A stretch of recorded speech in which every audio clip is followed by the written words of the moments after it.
దౌత్య నీతి అంటే టీ20 లాగా ఉండదు. టెస్ట్ మ్యాచ్‌ల్లాగా ఉంటాయని తేల్చి చెప్పారు జైశంకర్.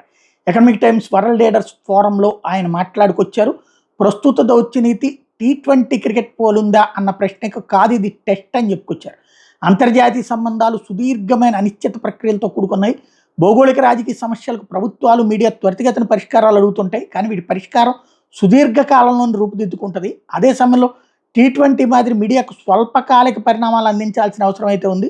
అయితే వాస్తవ ప్రపంచంలో టెస్ట్ మ్యాచ్‌లు కూడా ఉంటాయి.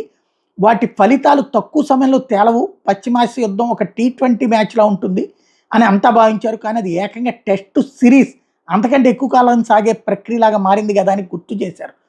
అంతరాయాల నుంచి తమను తాము కాపాడుకోవడం వ్యాపార సంస్థలు, ప్రభుత్వాల ప్రాధాన్యాంశంగా ఉండాలంటూ డీరిస్కింగ్ తన అతిపెద్ద మంత్రం అని చెప్పుకొచ్చారు ఈ సందర్భంగా జైశంకర్. ఎక్కువ మంది భాగస్వాములు అధిక సంఖ్యలో సరఫరా వనరుల మీద ఆధారపడాలని సూచించారు. ఎన్ని ఎక్కువ ఆప్షన్ ఉంటే అంత సురక్షితంగా ఉంటామంటూ గుర్తు చేశారు. ప్రపంచ మార్కెట్లు తరచూ భౌగోళిక రాజకీయాల వల్ల ప్రభావితం అవుతాయనే విషయాన్ని అంగీకరించాలని చెప్పారు.